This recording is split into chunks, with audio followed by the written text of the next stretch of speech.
In July of 2020, Harper's magazine published an open letter on justice and open debate, signed by over 100 writers, journalists, and thinkers, including big names such as Salman Rushdie, Margaret Atwood, and J.K. Rowling.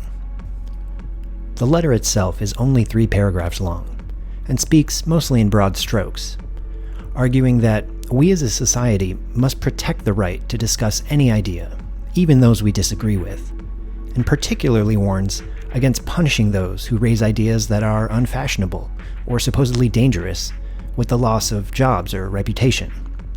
It goes on to say that even so-called caustic counterspeech must be aired and defeated in the public sphere, and a culture of limiting our freedom to debate them openly can be just as dangerous as the caustic ideas themselves.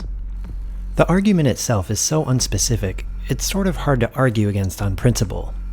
Free speech, we like it. But the response has shown that's exactly the problem. In making such a broad argument, it comes off as naive and totally unhelpful.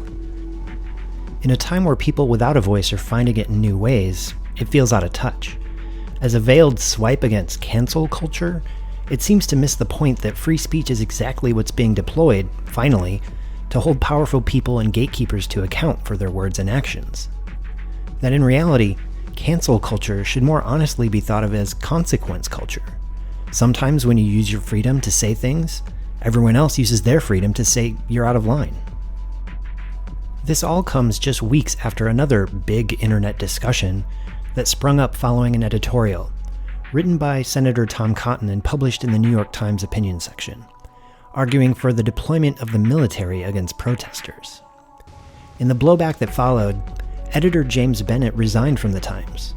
He was not fired, fined, or punished, but he did resign, probably under pressure, which is important to the ensuing discussion around whether consequences like this are ultimately damaging to free speech in a broader sense. In an interview with WNYC's On the Media, Vox writer David Roberts discussed his response, in which he outlines how the farthest right thinkers are no longer operating within the bounds of good faith debate, particularly when it comes to free speech like this. We are resting on a foundation of common agreement about certain basic principles, about certain forms of government being preferable over others, about the value of freedom and open speech.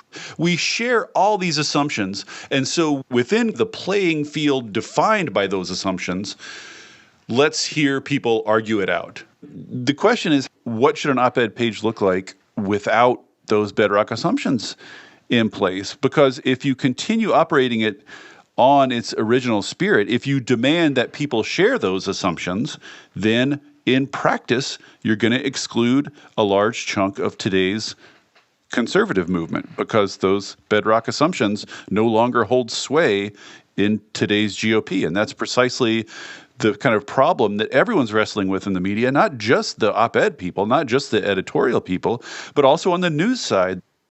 Within the frame or the playing field defined by those basic values, there's still plenty of room for disagreement and diversity of opinion. Like, those are not particularly prescriptive values, like treat everyone the same under law, respect the value of accuracy and evidence. Like, that's not particularly restrictive. There are still a wide range of political opinions and cultural opinions possible within that. This is a helpful distinction. When we're talking about what speech is acceptable, we aren't usually talking about the concept of free speech in an absolute sense. We're more often talking about which ideas get the benefit of certain platforms to amplify them. Think of 2 extremes. In one world, everyone gets their own primetime TV show. That's crazy and impossible because there aren't enough time slots and studio spaces to make that real. Someone, somewhere, has to choose. On the other extreme, a guy in a park screaming that all left-handed people are witches who should be shot into the sun. Sorry, Obama. Now, this guy is just a guy, given no resources or platform by anyone. But even so, if he did this day after day, his community would probably choose to keep him out of that park eventually. His crazy, violent speech is baseless, disruptive, and harmful to the public good. Neither extreme is realistic, but illustrates that Either extreme is not the real point. Not everyone gets unfettered access to a large audience, and not every idea is up for good faith discussion in public. So what we're really talking about are the basic rules we agree upon for public debate. And under those rules, for example, we might decide that lying conspiracy peddlers don't get to have Twitter accounts because they spread misinformation, which hurts everyone.